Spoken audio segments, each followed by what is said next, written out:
So you're the boss of this unit. How come then nothing ever seems to get done on the construction work? Seriously, I almost wonder why these guys bother.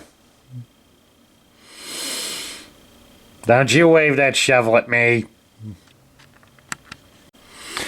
Hello everybody, Sparkster1701 here. We're taking a look at another Constructicon this week. And this time I've chosen Scrapper. Now, Scrapper primarily functions as the construction engineer of the Constructicon team, but he also served as the team's leader. He's got the higher rank out of all the Constructicons. Apparently, Megatron personally chose Scrapper over Hook to be the leader of the team. Partially due to the fact that Scrapper is extremely modest about his accomplishments and feats. So he would be more willing, or more easily goadable than the extreme perfectionist that Hook was. That and the fact that Hook's perfection also means that he takes several times longer to do any procedure or chore that's assigned to him. So Megatron would want somebody that's more easily molded in the direction that he wants. Now, just like the other week when I showed you a G2 version of Mixmaster, I also have the G2 version of Scrapper. So we will be doing a side-by-side comparison of the two of them later on in this video.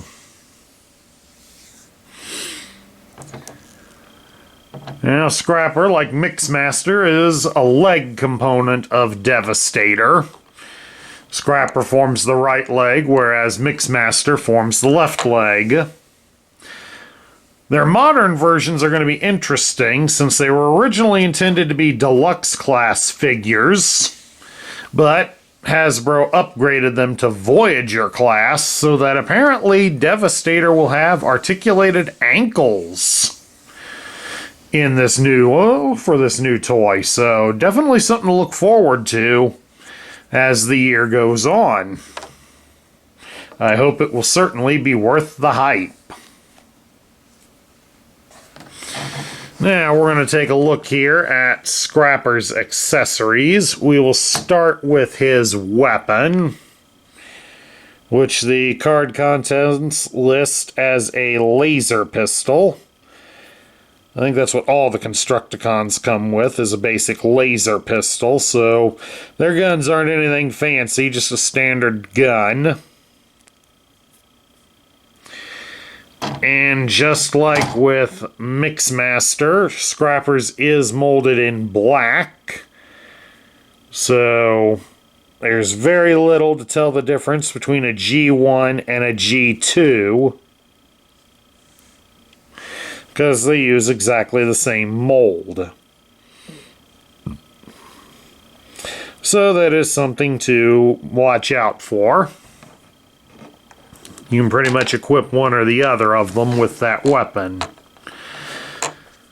Another accessory that often gets overlooked on Scrapper is the roof. It's not listed on the cards, but as you saw, it very easily can be removed from the toy. And as you can tell, the G2 version uses the exact same mold, but there is the obvious color difference.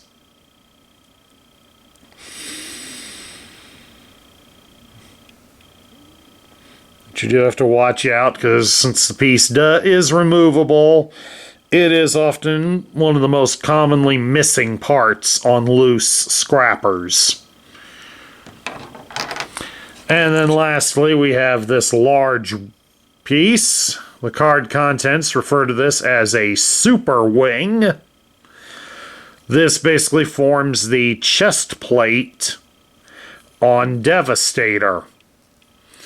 Now, looking at initial reviews for Scrapper, the modern one will not come with the super wing. The modern one will come with a pair of extra guns that apparently will be combined together to form the Magna Laser for Devastator. So I'm going to guess then that this piece here will be included in the Commander class box set that'll have Hook and Long Haul together. Well, since the two of them form the body, that kind of makes sense. But it'll kind of lose out on the attack mode for Scrapper here, and I'll show you that when we go into transforming him.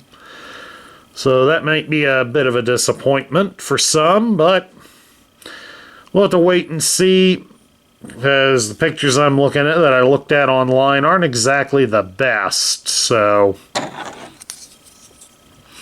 but we'll worry about that later. Now, of course, here's the Generation 2 version of the Super Wing.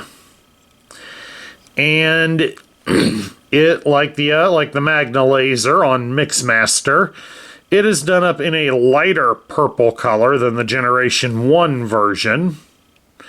While they use exactly the same mold, this one should go with the yellow or orange Generation 2, whereas this is the Generation 1 wing.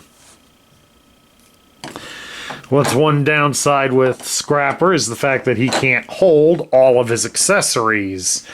In robot mode, he doesn't have a place to store the wing, and in vehicle mode, he has no place to keep his gun. So, not exactly the best laid out plan.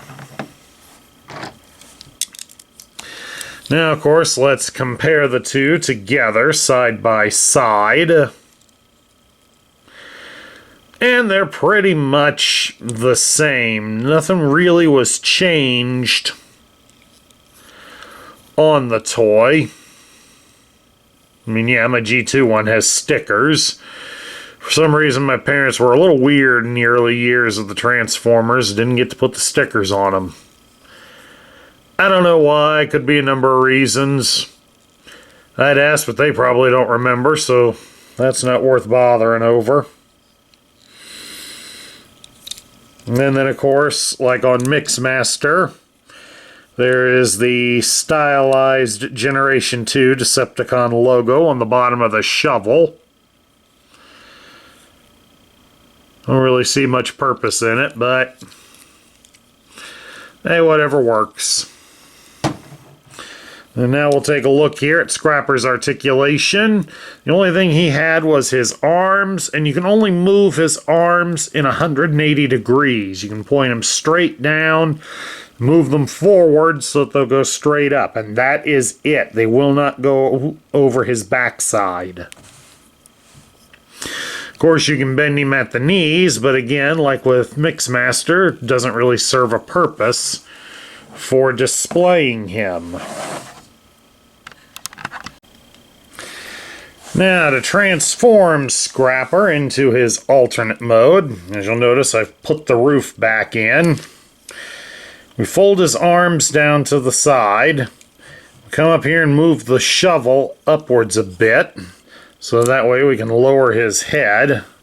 As you saw here, there's some little plastic pieces that go in and out. That's kind of why we had to move the shovel, so that way we can get his head down. Bring the shovel all the way down. And then fold his legs up at the back. And then there we go. Scrapper transforms into a Cat 966C, a Caterpillar payloader.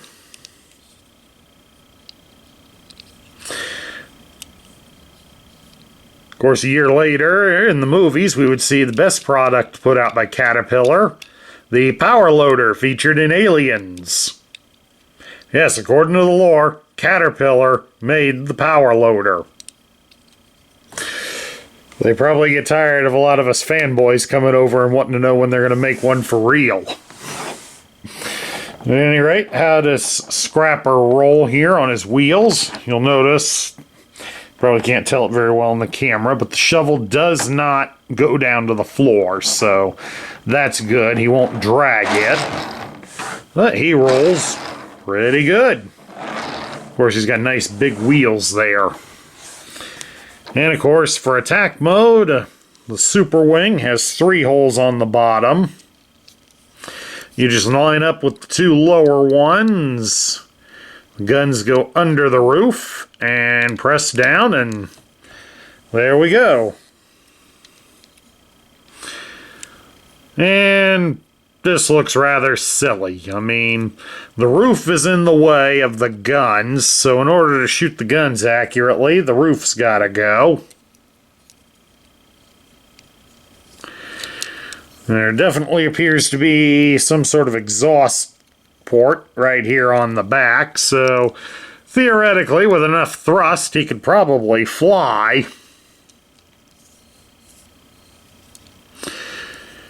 But I think I'd be more convinced with that technological supercar Jackie Chan drove in the Cannonball Run flying than this thing.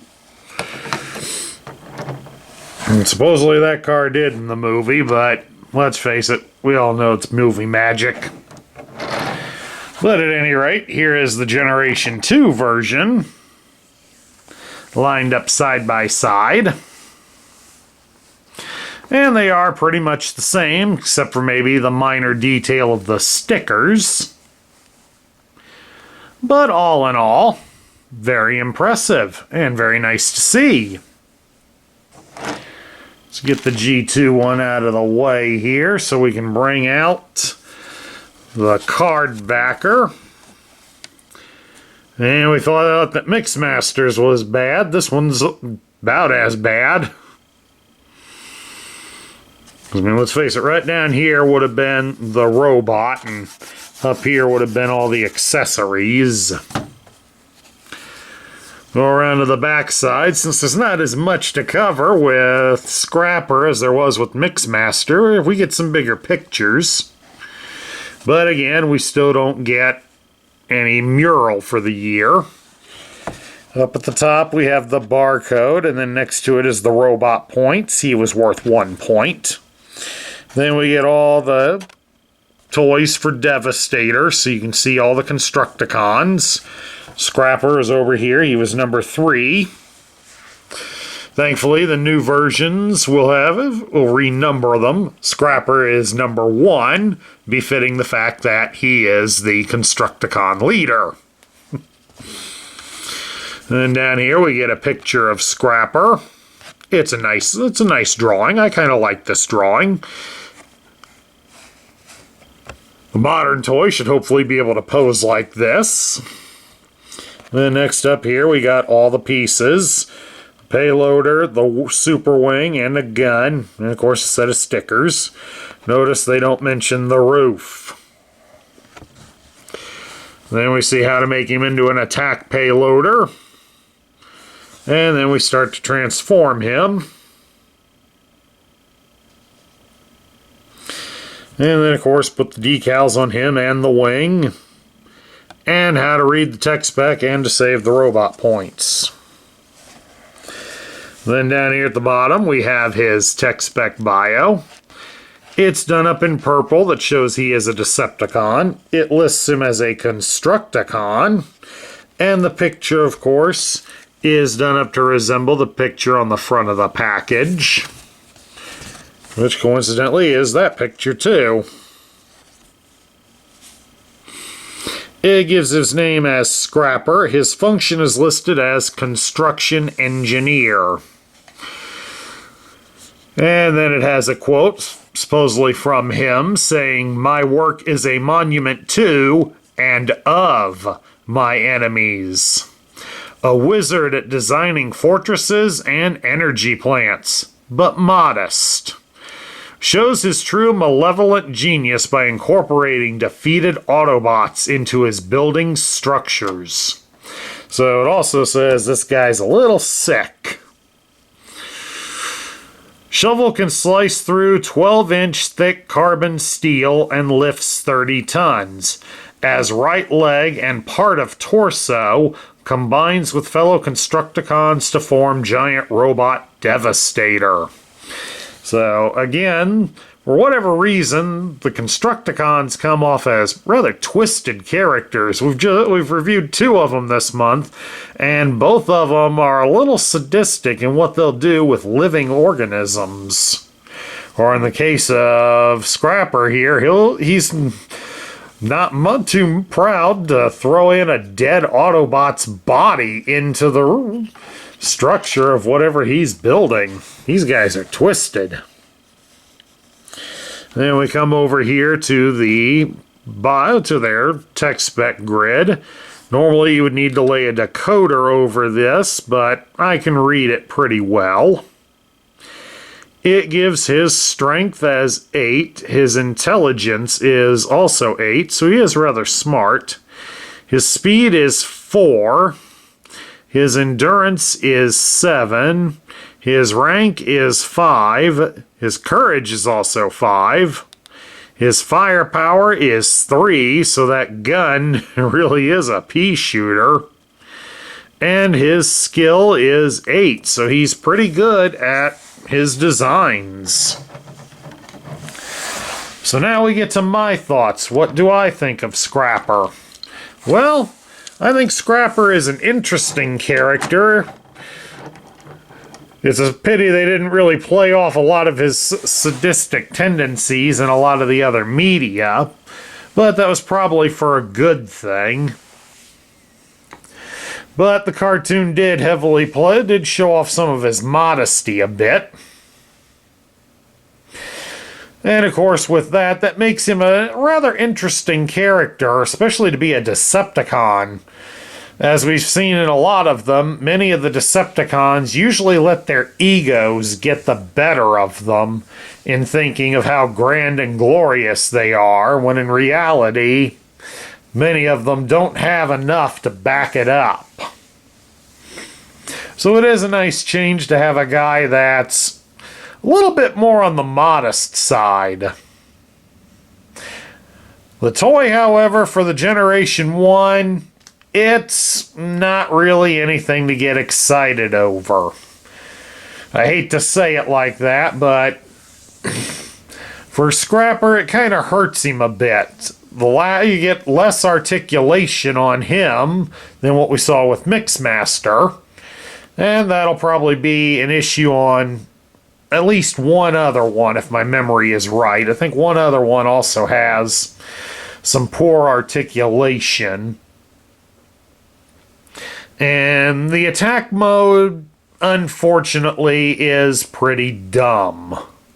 It doesn't really look good, and when you think about the fact that it could probably make him fly, it just comes off as silly. So that may be an improvement upon the new one, but since I don't have it yet, we can't really give it an accurate comparison. But I'm looking forward to it when I can get my hands on one. At any rate, that's my review of the Generation 1 and Generation 2 versions of Scrapper. I hope you all enjoyed it.